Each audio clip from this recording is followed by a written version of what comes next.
Hi friends, welcome back to Vishwas world. అందరూ ఎలా ఉన్నారు?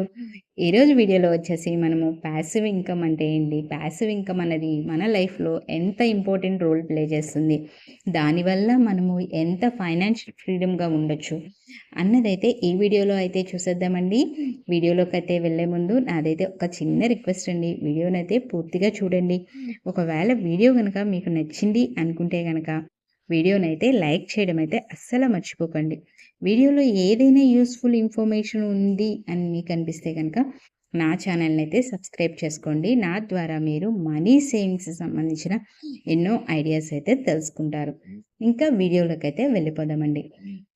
నాకు తెలిసిన మా రిలేటివ్స్‌లో ఒక ఆంటీ ఉన్నారు. ఆ ఆంటీ వాళ్ళ అమ్మాయికైతే చాలా అంటే చాలా బంగారం అది పెట్టి మ్యారేజ్ అయితే చేశారు. ఇంకా కట్నము అలాంటివి వచ్చేసరికి కట్నం అది కొద్దిగా నాకు తెలిసి కట్నం అయితే ఒక 10,00,000 ఎంతో ఇచ్చారంట. తర్వాత కానీ బంగారం అయితే చాలా అంటే చాలా ఎక్కువే పెట్టారు. వాళ్ళ స్తోమతకి మించి బంగారం పెట్టారు. అయితే వాళ్ళ తోటికోడలు విషయానికొస్తే గనక ఇప్పుడు మ్యారేజ్ చేశారు కదా! ఆ పాప వాళ్ళ తోటికోడలుంది ఆ పాపకి. ఆ తోటికోడలి విషయానికొస్తే గనక ఆ తోటికోడలికి వచ్చేసి ఆహ్, ప్రో తనకి కట్నం అయితే ఒక 5,00,000 ఇచ్చారంట. కానీ తనకి కొద్దిగా ప్రాపర్టీ అయితే ఇచ్చారంట. అంటే వాళ్ళ తోటికోడలిది తూర్పు అనమాట. ఆ తూర్పు వైపు పొలాలుంటాయి కదా! అట్లాగా పొలాలు ఒక 2 ఎకరాల వరకు పొలం ఇచ్చి తర్వాతేమో క్యాష్ ఒక 5,00,000 ఇచ్చారు.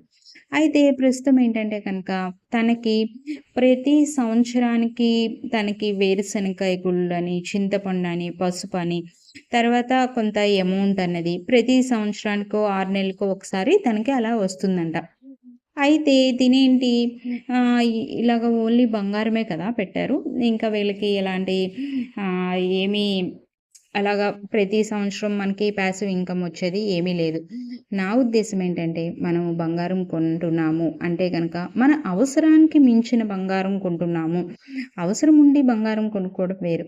మన దగ్గర అవసరానికి మించి ఎక్స్‌ట్రా బంగారం ఉన్నప్పుడు మనం ఒక్కసారి ఆలోచించాలి. మనం ప్యాసివ్ ఇన్‌కమ్ అంటే ఏంటంటే గనక, మనకి గనక ఇల్లు గానీ, పొలాలు గానీ, లేదా బ్యాంక్‌లో ఎఫ్‌డీస్ గానీ వేశామంటే ప్రతి నెల దాని నుంచి మనకి ఇన్‌కమ్ వస్తుంది. అదే మనం గనక బంగారం అనేది కొని ఇంట్లో అట్టి పెట్టుకున్నామనుకోండి, మన అవసరానికి మించి చాలా ఎక్కువ. అప్పుడు మనకి దాని నుంచి ప్రతి నెల వడ్డీ అన్నది రాదు కదా! సో, అలాంటప్పుడు మనము ఒక్కసారి ఆగి ఆలోచించాలి. ఇప్పుడు ఈ పాప ఎవరైతే ఉన్నారో మా రిలేటివ్స్ వాళ్ళ పాప, ఆ పాపకి వచ్చేసి ఏంటంటే గనక బంగారం ఉంది. బంగారం వాల్యూ గూడా పెరుగుతుంది. కాదనను. కానీ తనకి క్యాష్ ఫ్లో అయితే లేదు కదా! తన పుట్టింటి వాళ్ళు ఇచ్చిన దాని నుంచి తనకి క్యాష్ ఫ్లో అయితే లేదు. అదే ఆళ్ళ తోటికోడళ్ళ విషయానికి వస్తే గనక కొంచెం క్యాష్ ఫ్లో అన్నది ఉంది. ప్లస్ ఏంటి తనకి ప్రాపర్టీ ఏదైతే ఉందో ఆ ప్రాపర్టీ వాల్యూ పెరుగుతుంది. దాని నుంచి క్యాష్ ఏదైతే ఉందో అది మంచిగా వస్తుంది. అది వచ్చేది కూడా ప్రాపర్టీ నుంచి వచ్చే క్యాష్ కూడా ప్రతి సంవత్సరం కొద్ది కొద్దిగా పెరుగుతుందంట. అంటే దాన్ని నపా ఏదో అంటారంట. అది ప్రతి సంవత్సరం కొంచెం పెంచుతా ఉంటారంట. అది వస్తుంది తనకి ఇంకా ఇంట్లో కావాల్సిన కొన్ని సరుకులు వస్తాయి. అంటే మన అవసరానికి మించి మనం గోల్డ్ మీద మనం పెడుతున్నాము అంటే గనక ఒక్కసారి మనం ఇన్వెస్ట్ చేస్తున్న మొత్తాన్ని మనం ప్రాపర్టీ మీద గానీ, లేదా ఎఫ్‌డీస్ గానీ అలాంటివి వేసుకుంటే మనకి ఎంత అమౌంట్ అనేది ప్రతి నెల వస్తుంది అన్నది ఒక్కసారి మనము ఆలోచించుకోవాలి. ఎవరో వచ్చి ఏదో చేస్తారని కాదు కదా! మన లైఫ్‌ని మనమే ప్లాన్ చేసుకొని మంచిగా ఫైనాన్షియల్ ఫ్రీడమ్ ఉండేలాగా చూసుకోవాలి.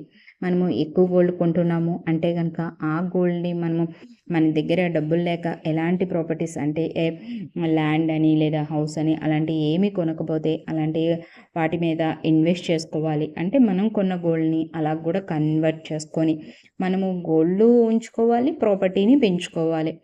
అదండి నా ఉద్దేశం. మనం బంగారం నుంచి ప్యాసివ్ ఇన్కమ్ మనకి రాదు కాబట్టి, ఈ విధంగా ప్లాన్ చేసుకొని మనం ప్యాసివ్ ఇన్కమ్ వచ్చేలాగా క్రియేట్ చేసుకోవాలి. ఇదండి మనం ప్యాసివ్ ఇన్కమ్‌ని ఎలా క్రియేట్ చేసుకోవాలి అన్నది. నా వీడియో గనుక మీకు నచ్చినట్టయితే లైక్ చేయండి, షేర్ చేయండి, సబ్స్క్రైబ్ చేయండి. Thanks for watching.